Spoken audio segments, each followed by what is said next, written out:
नमस्कार दोस्तों, मैं स्वागत करता हूं मेरे YouTube चैनल में। चलो शुरू करते हैं।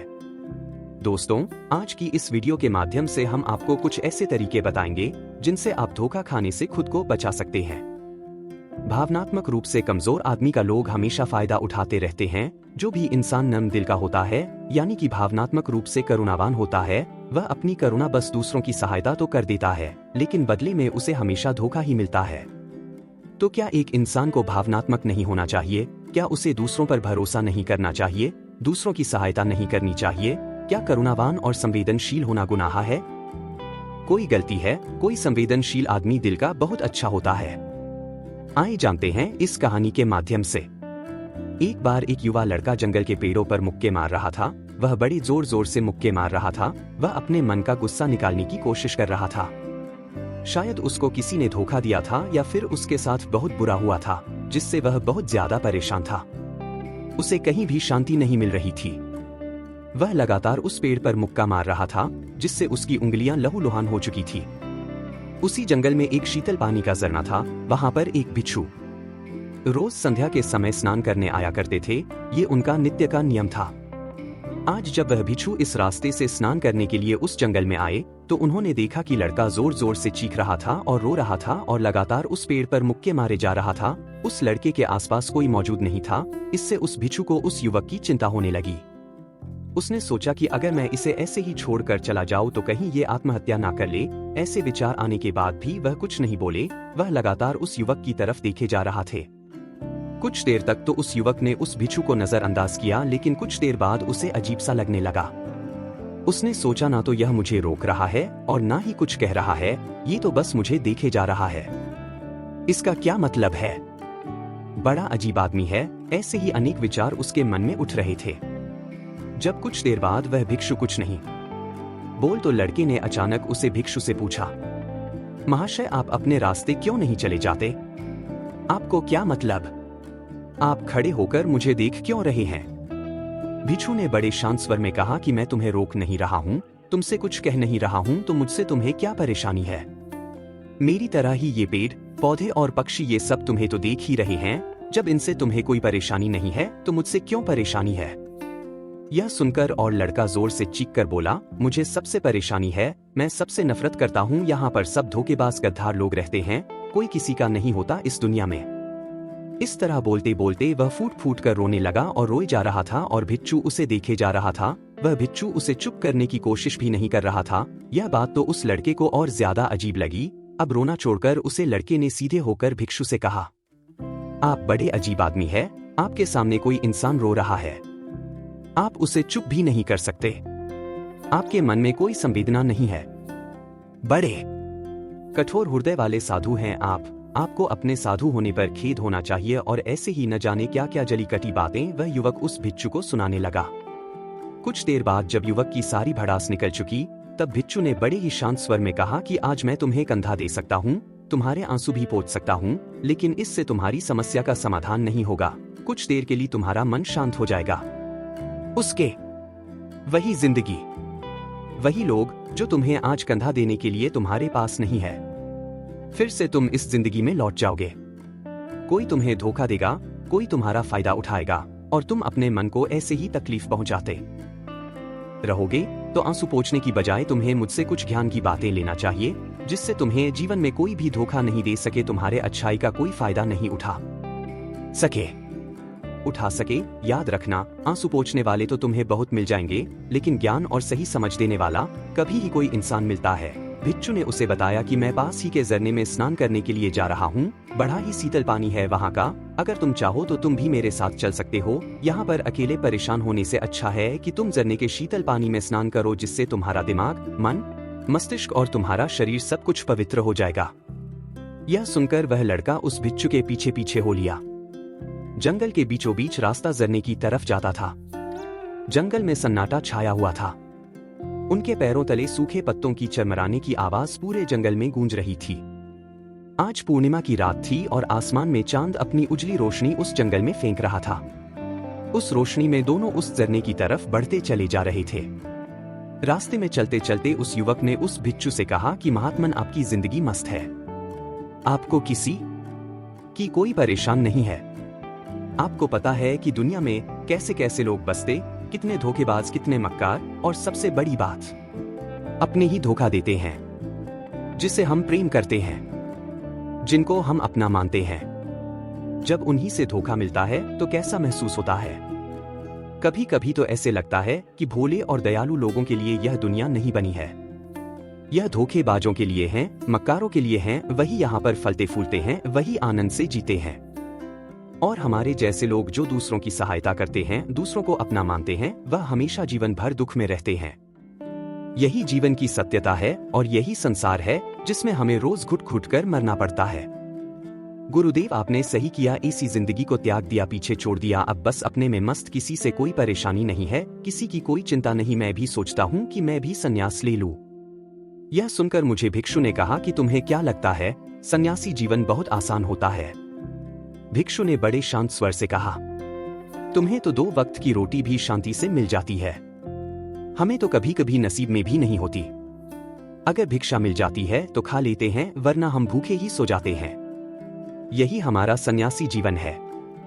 हमें हमेशा नीचे सोना पड़ता है, सिर्फ एक लंगोट में रहना पड़ता है, चाहे कैसा भी मौसम क्यों न हो। तो ये सब तुम्हें आसान लगता है, तो तुम भी सन्यासी बन जाओ। युवक ने कहा कि आप कहते तो ठीक ही हैं, संघर्ष तो दोनों तरफ है, सांसारिक जीवन में भी और सन्यासी जीवन में भी। वैसे सांसारिक जीवन भी अच्छा है, लेकिन तब तक जब तक घर परिवार में सुख शांति बनी रही, धोखा ना मिले, हमारे लोग हमारा फायदा ना उठाएं, हमसे झूठ ना बोले, हमें धोखा ना दे, तब तो जीवन जीने का आनंद होता है, वरना जीवन नर्क हो जाता है।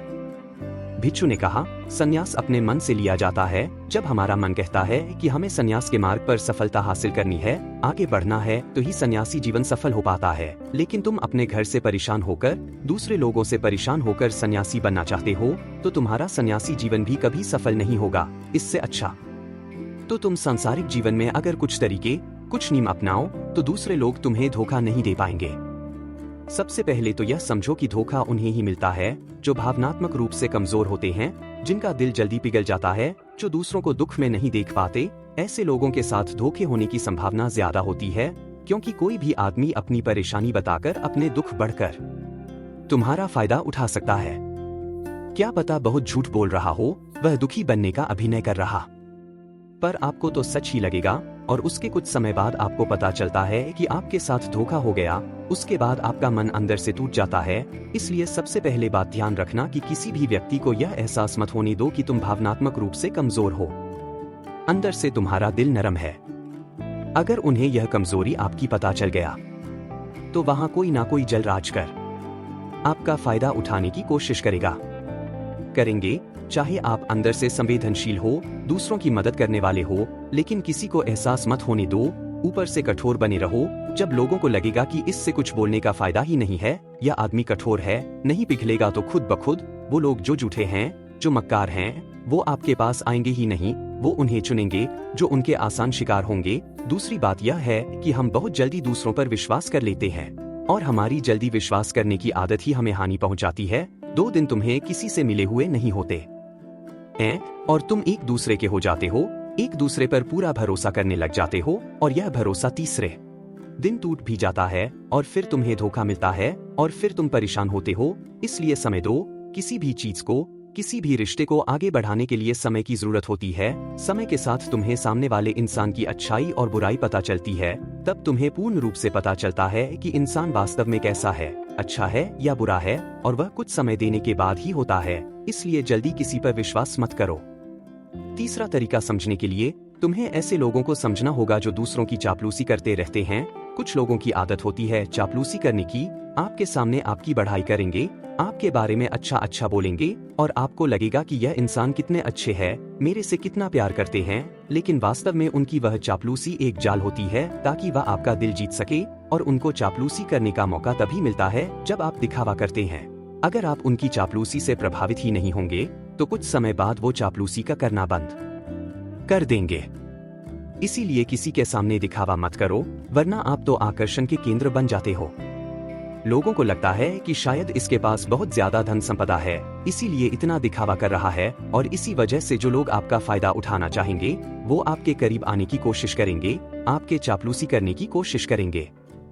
अगला नियम बताते हुए भिक्षु ने झरने की तरफ इशारा किया। वो झरने के पास पहुंच चुके थे। युवक को भी एहसास हो चुका था क्योंकि वहां पर ठंडी ठंडी हवा चल रही थी। ढलान की तरफ जाते हुए भिक्षु ने कहा कि सांसारिक जीवन में एक बात समझने की यह होती है कि हम जिसकी सहायता कर रहे हैं, चाहे किसी भी रूप में, धन से, शारीरिक रूप से या जिस भी अवस्था में हम किसी की सहायता कर रहे हैं, तो हमें यह ख्याल रखना चाहिए कि सामने वाला की वापस कभी भविष्य में हमारी सहायता करने योग्य है कि नहीं है। अगर किसी को पैसा उधार दे रहे हो तो यह समझो कि उसके पास आय का कोई साधन है कि नहीं है।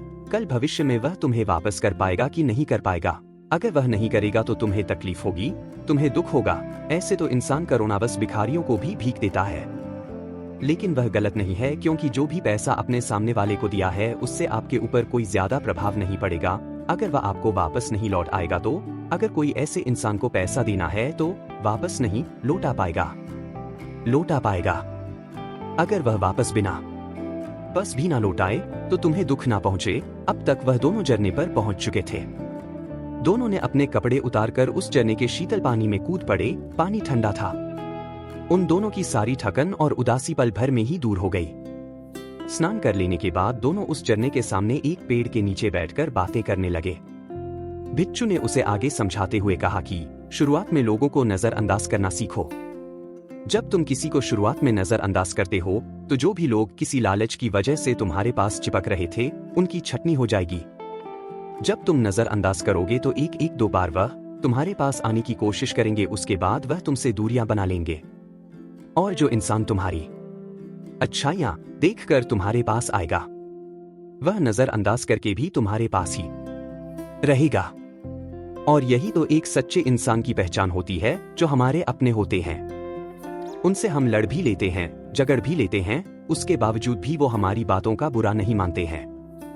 चाहे थोड़े समय के लिए वह हमसे नाराज रहे, लेकिन कुछ समय बाद फिर से हम एक हो जाते हैं। और यही तो घर परिवार का मतलब होता है, यही तो अपनों का मतलब होता है। इसलिए शुरुआत में अनजान लोगों को नजरअंदाज करना सीखो, ताकि धोखेबाज मक्कार लोग तुम्हारे करीब ही ना आ पाए। अपने इस वार्तालाप को खत्म करते हुए भिक्षु ने अपनी आखिरी और पांचवी बात बताते हुए कहा कि ये आखिरी सीख सबसे ज्यादा महत्वपूर्ण है। सब कुछ होने बाद भी तुम्हें धोखे मिल सकते हैं, लेकिन तुम अगर अपने आंख और कान और अपना दिमाग खोल कर रखते हो, अगर तुम होश में रहोगे, ध्यान करोगे, तो तुम्हें इंसान की आंखें देखते ही समझ में आ जाएगा कि उसे तुमसे क्या चाहिए। तुम उसकी इच्छा और उसका स्वभाव उसकी आंखों में ही पढ़ सकते हो। लोगों की आंखों में, उनकी वाणी में, उनके स्वभाव में, उनका सब कुछ दिखाई देता है। बस हम ही अपनी आंखें मूंद कर रहते हैं। दूसरे लोगों से जानो, उसके रिश्तेदारों से जानो, उसके परिवार वालों से जानो कि वह इंसान कैसा है, दूसरों के साथ उसका व्यवहार कैसा है, उसकी पड़ताल करो। जब किसी पर विश्वास करो, ऐसे ही किसी पर विश्वास मत कर लेना। अगर तुम किसी के साथ लंबे समय तक भरोसा करना चाहते हो, किसी के साथ कोई संबंध बनाना चाहते हो और कोई दोस्ती करना चाहते हो या किसी की मदद करना चाहते हो, तो इन सभी परिस्थितियों के बारे में तुम्हें जरूर पता होना चाहिए कि दूसरे लोग उस इंसान के बारे में क्या सोच रखते हैं। इसके बाद तुम जीवन में कभी भी धोखा नहीं खाओगे और तुम्हें कभी धोखे के वजह से पछतावा नहीं करना पड़ेगा। इसी तरह की बातें करते हुए भिक्षु और वह लड़का जंगल से बाहर आ गए और अपने अपने घर को चले गए। दोस्तों, इसी तरह और मोटिवेशनल वीडियो देखने के लिए आप हमारे चैनल को लाइक करें, शेयर करें और सब्सक्राइब करें। धन्यवाद दोस्तों। नमो बुद्धाय।